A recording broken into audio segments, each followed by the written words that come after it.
Hi folks, welcome to the Prepared Homestead. This is Travis. Thank you all for stopping by to watch. Well, the weather report today is, it's the aftermath of a pretty sizable storm that came through our area. Right now, it's not too bad.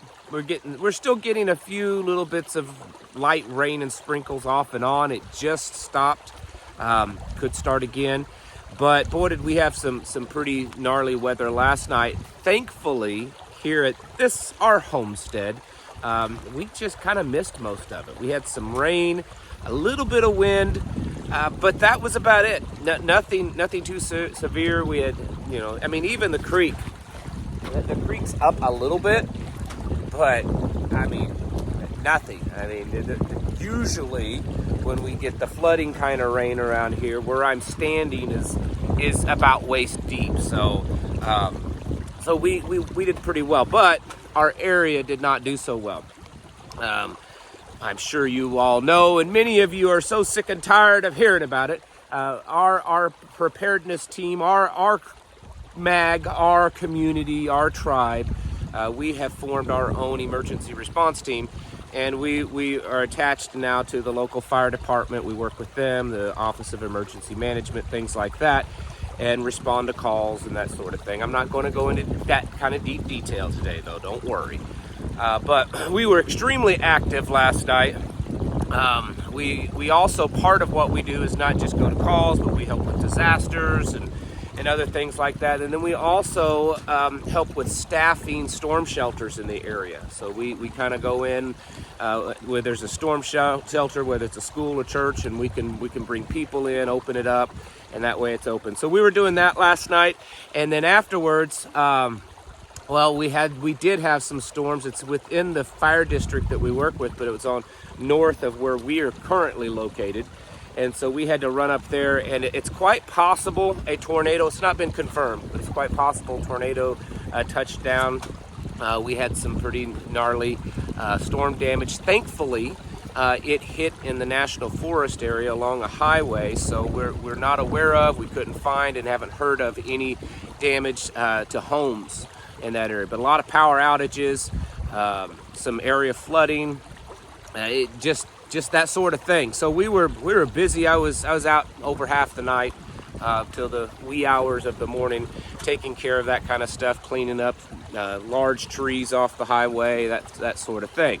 Now, I have said all this for a purpose, not just so that I can tell you about what we're doing. And while I'm at it, might as well get that one last thing in. If you like to support us, because what we do, it's all volunteer, it's all from donations. As of right now, up to this point, probably 60 to 70% of what we have done comes out of our own pocket, money-wise. We pay for our own fuel, most of our own equipment. If you would like to donate to that effort and help us give back to our community and build a stronger community in our area, there'll be a link down in the comment section below that you can donate to if you feel so led, but you don't have to. It's got no pressure. Anyways, the point to all of this is it's just a good reminder, okay? It's a fairly slow news day, at least from what I can tell. It doesn't look like there's anything too big and too new in the news today. So I figured it'd be a good time to revisit something that I think far too often as preppers we forget is, what if everything falls apart? It gets really bad, right? Way worse than it is now. The direction that most of us believe that we're headed, because it's how it looks. Things fall apart, and then something like last night happens in your area. A storm, maybe it's a hurricane, maybe it's a winter storm, whatever it is. What do you do in those situations? So many times as preppers, and I don't want to diminish this at all. I just want to make it a point that so many times, especially it seems nowadays, YouTube seems to have amplified this, in my opinion, because I've been in preparedness before YouTube existed. It's that, preparedness, being a prepper, getting ready for the collapse of the world, is all about the guns and the combat and the tactical stuff. And that is a very key part of it. It is integral. I mean, what's the point of having your homestead and your preps and your family and your community if you can't protect and defend it? It is a very key part of it, but it is just a part of it, folks. It is just a part of it, and if that's your only focus, you're gonna fail just as quickly as someone that doesn't focus on that but something else.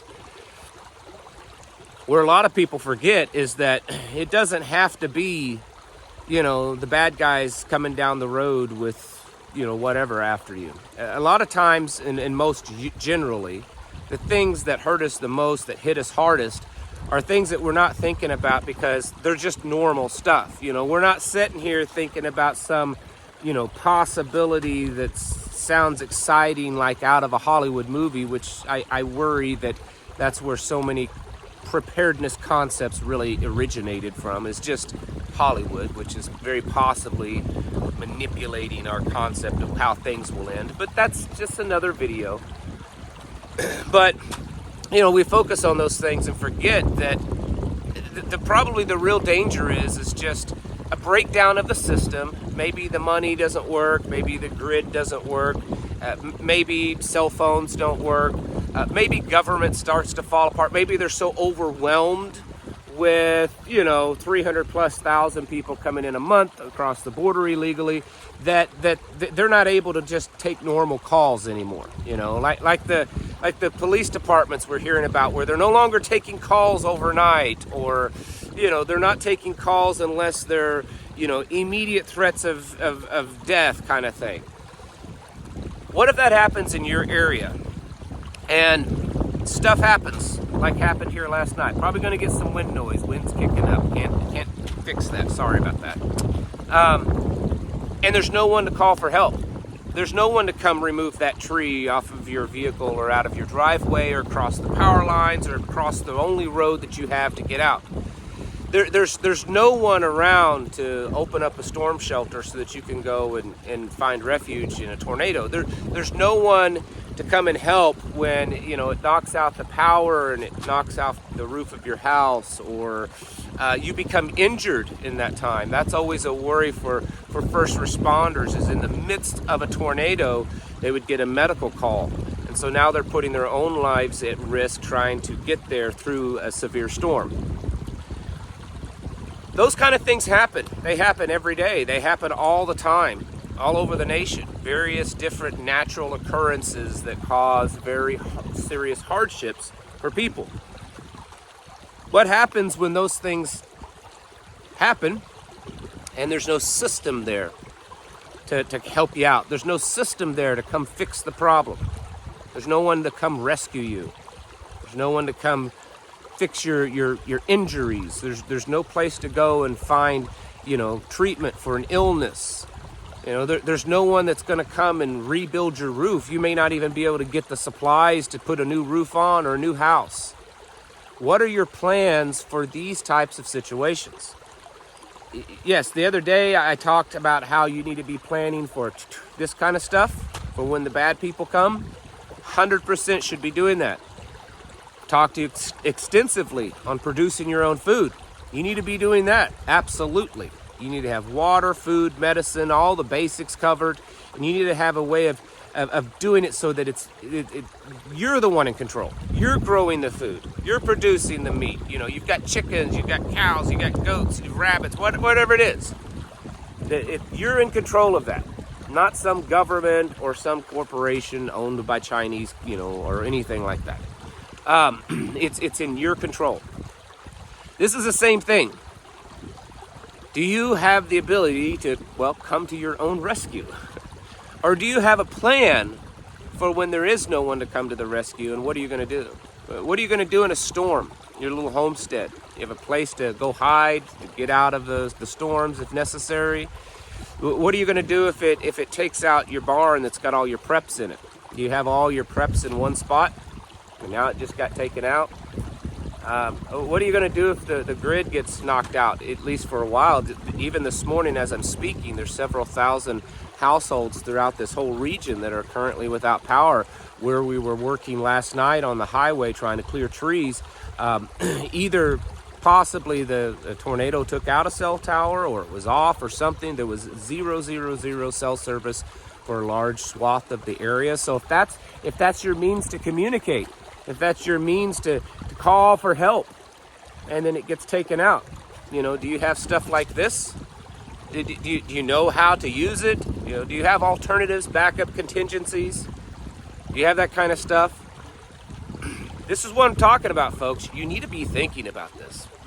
I think far too often, because of the social media-ness of things anymore, you know, everything is you know, it's just like it's morphed around this strange culture of social media. I don't know how to really put it any other way. That we sit here and we just talk about things, and we watch videos about things, or we listen to podcasts about things, and we complain, and we talk about how, well, we could do this, or we convince ourselves that 20 years ago we used to do this, so we still should be able to do it just as well. You know, we talk about how, well, we'll survive because I know how to go out and live off of this. Even though you've never done it, you've just watched some really cool videos about it. How many of you are actually doing this stuff? How many of you are actually putting your feet to the ground and you're actually preparing, you're figuring out plans of how to produce your food, how to take care of your family in emergency, how to heal wounds, how to seek shelter, how to protect and defend it all? Are you actually doing that kind of stuff? Because if watching my videos is preventing you from actually physically going out there and doing something, then I would just soon you not watch my videos. I'm not being rude.